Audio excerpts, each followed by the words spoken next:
Class শেষ করে এইমাত্র বের হয়েছি। গত মাসে মেডিকেল স্টুডেন্ট হিসাবে এই কলেজে অ্যাডমিশন হয়েছিল। সেই থেকে এই শহরে বাসা নিয়ে থাকি। আরে বিমল, আরে এদিকে। হ্যাঁ হ্যাঁ। চমকে পিছনে তাকিয়ে দেখি দিলীপ হাত নেড়ে ডাকছে আমাকে। ওর সাথে পরিচয় এই শহরেই এসে। আমরা একই ডিপার্টমেন্টেরই স্টুডেন্ট। কি রে, কোথায় ছিলিস তুই? ক্লাস শেষ হওয়ার পরে তো তোকে আর দেখলাম না। কি বলছিস? আমি তো সোজা ক্লাস থেকে বের হয়ে গেছিলাম, বরং তোকেই তো দেখতে পেলাম না।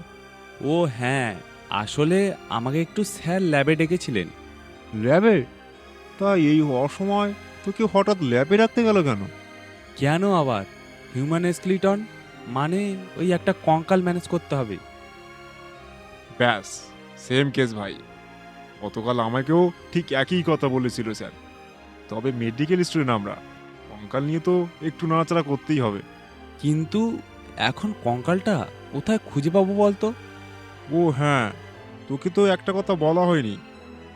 কাল ল্যাব থেকে বের হওয়া মাত্রই একটা লোক আমাকে এক টুকরো কাগজ ধরিয়ে দিয়ে বলল, আমার যদি কঙ্কাল দরকার হয় তো আমি যেন ওনার সাথে যোগাযোগ করি। আরে বাহ, এ তো মেঘনা চাইতে জল। তা তুই কি বললি? না ভাই, তার হলো কই। ভাবছিলাম আজকে যাব, কিন্তু আজ একটা জরুরি দরকারে শহরের বাইরে যেতে হবে। তুই তাহলে আমাকে ঠিকানাটা দে, আমি আজকে গিয়ে দেখি কঙ্কালটা পাওয়া যায় কিনা। হুম, দিচ্ছি, এনে ধর ধর। দিলীপ তার ব্যাগের পকেট থেকে একটা টুকরো কাগজ বের করে আমার হাতে এগিয়ে দিল। কাগজে ছোট ছোট অক্ষরে একটা ঠিকানা লেখা, আর তার নিচে ফোন নাম্বার। আমি তাহলে আসি রে দিলীপ, বাসায় গিয়ে একটু ফ্রেশ হয়ে বার হবো ভাবছি। ঠিক আছে, তুই তাহলে গিয়ে দেখ কি অবস্থা। আর হ্যাঁ, ভালো মন্দ যা হয় আমাকে জানাস কিন্তু। ঠিক আছে।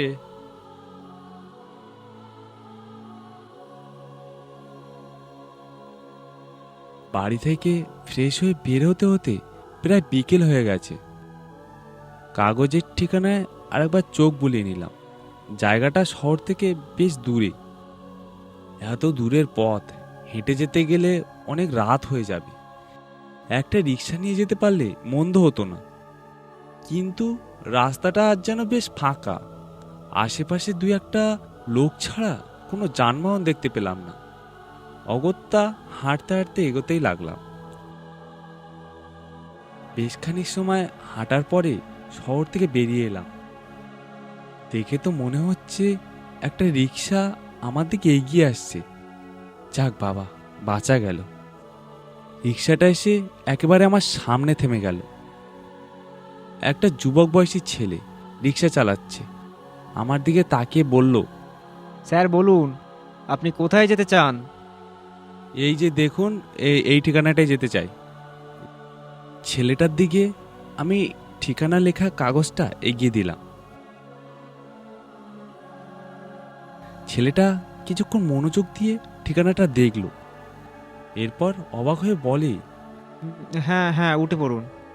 আর দেরি না করে রিকশায় উঠে পড়ি। ভাঙাচোরা পথ দিয়ে রিকশাটা হেলে দুলে যেতে থাকে। তা স্যার, আপনি এই ঠিকানা যাচ্ছেন কেন? কোনো আত্মীয় আছে বুঝি? না না, কোনো আত্মীয় নেই। আসলে আমি একটা কঙ্কাল আনতে যাচ্ছি। আমি মেডিকেল স্টুডেন্ট তো, পড়াশুনোর জন্য মানুষের কঙ্কালের দরকার হয়। ও আচ্ছা। বাকি পথ আর ছেলেটা কোনো কথা বলল না। আমিও জোর করে আর কিছু বলতে গেলাম না। অনেকটা সময় পার হয়ে গেছে। চারিদিকে আস্তে আস্তে ঘন অন্ধকার ঢেকে যেতে শুরু করেছে। একটা ফাঁকা জায়গায় এসে রিক্সা থেকে নামতে বলল। নিন স্যার, এখানে নেমে পড়ুন। এখান থেকে কিছুটা সামনে গিয়ে ডানে চলে যাবেন। তোমাকে যে কি বলে ধন্যবাদ দেবো, অপরিচিত জায়গায় তুমি না থাকলে বেশ বিপদে পড়ে যেতাম। এখন তো আর সমস্যা হবে না হয়তো। আমি তাহলে আসি। ছেলেটাকে ভাড়া মিটিয়ে আমি এগিয়ে গেলাম। আশেপাশে একেবারে ঘুটঘুটে অন্ধকার। ফোনের টর্চ জ্বালিয়ে সাবধানে এগিয়ে চলছি। কাগজে তো এই ঠিকানায় লেখা আছে, কিন্তু আশেপাশে তো কোনো লোকজন দেখতে পাচ্ছি না। আচ্ছা, কাগজে তো একটা ফোন নম্বর লেখা আছে, নম্বরটা একটা ফোন দিয়ে দেখি। কাগজ থেকে নাম্বারটা তুলে ডায়াল করলাম। 2-3 বার রিং হওয়ার পরে ওপাশ থেকে ফোনটা তুললো। হ্যালো। হ্যাঁ নমস্কার, আসলে আমি আপনার ঠিকানা অনুযায়ী কঙ্কাল নিতে আসলাম, আপনি একটু আসুন। হ্যাঁ হ্যাঁ, বসুন বসুন, আমি আসছি এক্ষুনি। হ্যাঁ হ্যাঁ, আচ্ছা আচ্ছা। সামনে একটা বেশ বড় বট গাছ, সেখানে বসে রইলাম। প্রায় 1 ঘন্টা কেটে গেছে, কিন্তু লোকটা আসারই নাম নেই। ইস, কত রাত হয়ে গেছে। এমন একটা অপরিচিত জায়গায় একা একা চলে আসাটা একদম ঠিক হয়নি। এখন যে কি করি? বসে বসে কখন যে দু চোখ লেগে গেছিল বুঝতেই পারিনি। একটা ডাক শুনে ঘুমটা ভাঙে। তাকিয়ে দেখি একটা জরাজীর্ণ লোক দাঁড়িয়ে আছে, সারা গায়ে তার মাটি মাখা, হাতে ধরে আছে একটা কঙ্কাল। আপনাকে অনেক সময় অপেক্ষা করিয়ে রাখলাম, তাই না? আমি খুব দুঃখিত। আসলে লাশটাকে তুলতে অনেক দেরি হয়ে গেল। না না, এটা কোনো ব্যাপার না, আপনি নিজে দায়িত্বে এটাকে নিয়ে এসেছেন, এতেই আমি খুশি হয়েছি। লোকটাকে কঙ্কালের দাম মিটিয়ে দিলাম। লোকটা আমার হাতে কঙ্কালটা দিয়ে চলে গেল, আর যাওয়ার আগে বলে গেল আমি যেন খুব তাড়াতাড়ি এই জায়গা থেকে চলে যাই। সবই তো বুঝলাম, কিন্তু এখন এখান থেকে কি করে যাব? ইস, রিক্সাটাকে আর একটু সময় ধরে রাখলেই হতো। এখন একা একা এই অন্ধকার রাতে কোথায় যাব? লোকটাও কেমন অদ্ভুত, আমাকে একা একা রেখে চলে গেল। ঠিক এই সময় একটা রিক্সার বেলের শব্দ ভেসে এলো। তাকিয়ে দেখি সেই ছেলেটা দাঁড়িয়ে আছে, যা রিক্সায় করে এখানে এসেছি। বিষয়টা যেন কেমন গোলমেলে লাগলো। আরে তুমি তুমি না আমাকে রেখে এখান থেকে চলে গেছিলে, আবার এখানে এলে যে? আসলে ওদিকটায় লোকজন পাচ্ছিলাম না, তাই আবার এদিকটায় আসা। তা আপনি নিশ্চয়ই শহরের দিকে যাবেন, উঠে পড়ুন। আমি চট করে কঙ্কালটা নিয়ে রিক্সায় উঠে পড়ি। বেশ খানিকটা সময় ভালোই চলছিল, কিন্তু এরপর শুরু হলো অস্বাভাবিক এক ঘটনা। কঙ্কালটা আমি আমার কোলের উপর রেখেছিলাম, হঠাৎ করে সেই কঙ্কালটা আস্তে আস্তে ভারী হতে শুরু করে। এসব কি হচ্ছে? কঙ্কালটা এত ভারী মনে হচ্ছে কেন? উফ, মনে হচ্ছে ওজনে আমার পা ভেঙে যাবে। মুহূর্তের ভিতরে কঙ্কালের ওজন যেন দ্বিগুণ বেড়ে গেল। এদিকে রিক্সার গতিও যেন বেড়ে চলেছে। কি হচ্ছে? ভাঙাচোরা পথ দিয়ে এত জোরে রিক্সা চালাচ্ছ কেন? অ্যাক্সিডেন্ট হয়ে যাবে তো। তাছাড়া ধাক্কায় কঙ্কালের হাড় ভেঙে গেলে আমার পুরোই লস। কঙ্কাল কোথায় স্যার? ওটা তো আমার কোয়েল। ছেলেটার কথায় চমকে উঠে নিজের কোলের দিকে তাকালাম, আর যা দেখলাম তাতে আমার শরীরের রক্ত জমে ঠান্ডা হয়ে গেল। আমার কোলে সেই কঙ্কালের পরিবর্তে শুয়ে আছে একটা মেয়ে। কি ভয়ঙ্কর তার চেহারা! সারা মুখের চামড়া পচে গলে গেছে, সেখান থেকে রক্ত গড়িয়ে পড়ছে আমার গায়ে। এসব কি হচ্ছে? থামাও, রিক্সা থামাও বলছি, আমি নেমে যাব, রিক্সা থামাও। আমার একটা কথাও যেন ওই রিক্সাওয়ালার ছেলেটার কানে গেল না। রিক্সা থামানোর পরিবর্তে ছেলেটা আরো কয়েক গুণে বাড়িয়ে দিল। বাতাসের ঝাপটায় যেন প্রতি মুহূর্তে আমি টাল হারিয়ে ফেলছি। বাঁচাও, কে আছো, বাঁচাও! হ্যাঁ, আমাকে দিলীপকে ফোন করতে হবে। পকেট থেকে ফোনটা বের করে দিলীপকে কল করলাম, কিন্তু ওর সাথে কানেক্টই হতে পারলাম না। রিক্সা যেন তখন বুলেটের বেগে এগিয়ে চলছে।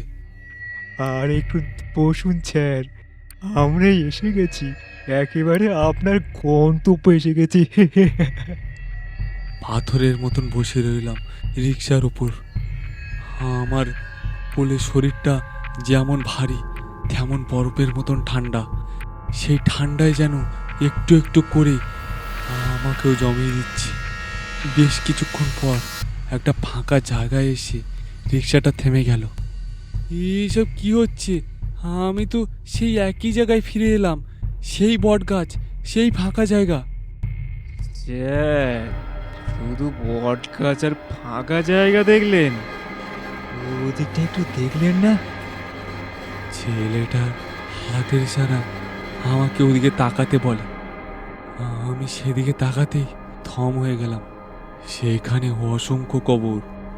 মুহূর্তে কোল থেকে সেই দেহটাকে ছিটকে ফেলে দিয়ে আমি রিক্সা থেকে লাফিয়ে নেমে পড়লাম।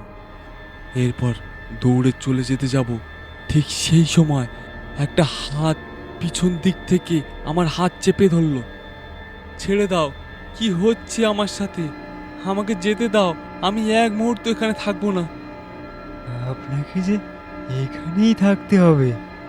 এখন থেকে এই জায়গাটাই আপনার ঠিকানা। পিছন ফিরে দেখি রিক্সা চালক নয়নের হাত অস্বাভাবিক রকমের লম্বা হয়ে আছে, আর সেই হাত দিয়ে চেপে ধরে আছে আমার একটা হাত। কি তুমি এমন হয়ে গেলে কেন? তোমার হাত এমন লম্বা হলো কি করে? শুধু নয়নকেই দেখলেন স্যার? আমাকে দেখলেন না? দেখুন আমাকে কত সুন্দর লাগছে।